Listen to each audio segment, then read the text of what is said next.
Hello बच्चों, welcome to the प्रकाश पुंज study centre. ठीक है। हम लोग इसके पहले जाने थे केमिस्ट्री में कुछ दहनशील पदार्थ के बारे में। ठीक है। यानी कि ऑक्सीजन की अनुपस्थिति में भी पदार्थों को कैसे जलाया जाता है इसके बारे में भी हम लोग जाने थे, है ना।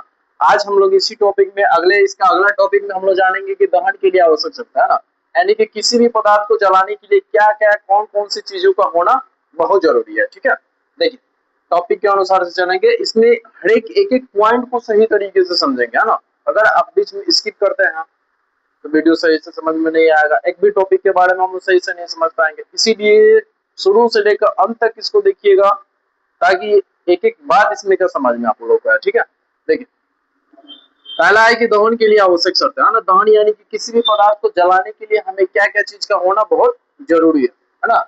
तो इसमें पहला है कि दहन के लिए निम्नलिखित तीन शर्तें है ना, तीन को शर्त इसमें होना जरूरी है। पहला है कि दहनशील पदार्थ की उपस्थिति। दहनशील पदार्थ यानी कि कोई भी हमारा पदार्थ तो जलने वाला पदार्थ होना चाहिए, है ना। अब जैसे कि मान लीजिए लकड़ी हो गया, कोयला हो गया, पेट्रोल हो गया, डीजल हो गया, ये सभी हमारा क्या जलने वाला पदार्थ है। अब मान लीजिए कि हम लोग ईटा को जलाएंगे, गिट्टी को, बालू को जलाएंगे, तो ये जलने वाला पदार्थ है नहीं है। तो ये सब जो हमारा पदार्थ जलाने पर नहीं जलता वो हमारा क्या होता है, अदहनशील होता है। और जो जलाने पर जो जल जाए वो हमारा क्या है, दहनशील पदार्थ है। तो पहले बता रहा है कि दहनशील पदार्थ की उपस्थिति यानी कि जलने वाला पदार्थ होना चाहिए। और दूसरा है कि दहन के पोषक पदार्थ की उपस्थिति। दहन यानी कि जलाने में जो जो पदार्थ की उपस्थिति चाहिए होता है, ये सभी पदार्थों का होना जरूरी है ना। अब जैसे कि जलाने में हमें क्या ऑक्सीजन चाहिए, ठीक है।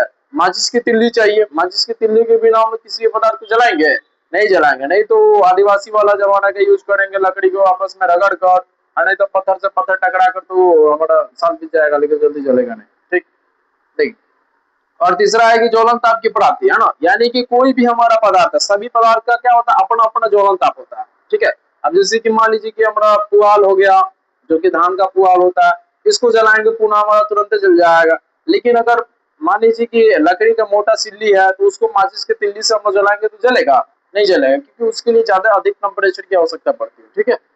उसके बाद से हमारा आता है ज्वलन ताप किसे कहता है ना। तो जिस न्यूनतम ताप पर कोई पदार्थ जलना प्रारंभ करता है ना, जिस न्यूनतम ताप, न्यूनतम यानी कि कम से कम टेम्परेचर पे कोई भी पदार्थ हमारा जलना शुरू हो जाता है, उसी को हम लोग क्या कहते हैं, ज्वलन ताप कहते हैं। अब मान लीजिए कि पुआल हो गया, चाहे कोई भी हमारा पतला सा पॉलिथीन हो गया, कागज हो गया, पेपर हो गया, उसको हम लोग माचिस की तिल्ली के संपर्क में लाते हैं, उसका ज्वलन ताप क्या होता है, न्यून होता है, और तुरंत ही वो हमारा जलना शुरू हो जाता है। तो इसी को ही हम लोग क्या कहते हैं, ज्वलन ताप कहते हैं। उसके बाद से हमारा है प्रकाशहीन ज्वाला। देखिए, तो प्रकाशहीन ज्वाला जिसमें हमारा प्रकाश नहीं रहता वो हमारा क्या, प्रकाशहीन ज्वाला।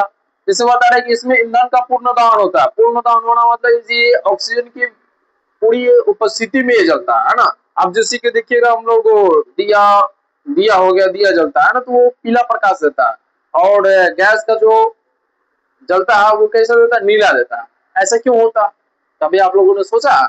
देखिए, तो क्या होता है कि जो हमारा दिया जलता है ना, तो उसमें हमारा क्या होता है कि ऑक्सीजन की अपर्याप्त आपूर्ति में वो जलता है ना, जिसमें कि कार्बन के कण जो होता है वो जल कर क्या होता है, पीला पीला चमकीला प्रकाश उत्सर्जित करता है, इसके कारण उसका लाइट क्या होता है, पीला होता है। और जो गैस हमारा होता है ये नीली लौ के साथ जलता है, क्योंकि ये ऑक्सीजन के पूर्ण उपस्थिति में जलता है, इसीलिए ये क्या होता है, नीली लौ के साथ जलता है। ठीक है।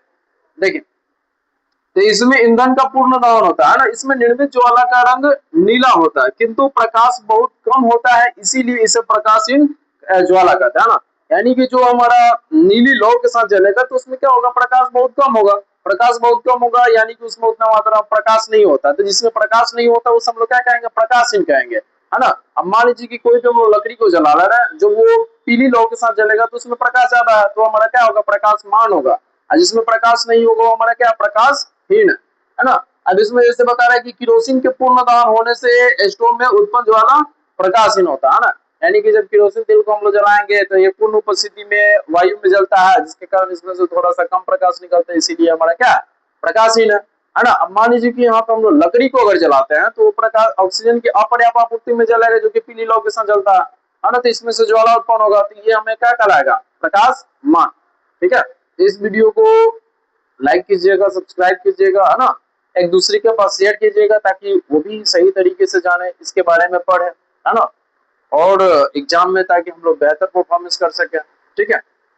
इसीलिए एक दूसरे के पास शेयर करते रहिएगा ताकि हम लोग का भी मनोबल बढ़े, है ना? हम लोग को मनोबल बढ़ेगा तो इससे भी और बेहतर तरीके से हम लोग बनाने की कोशिश करेंगे, ताकि आप लोगों को एकदम छोटे से छोटे बातों को सही से समझ में आए, है ना? इसीलिए इस बातों को ध्यान में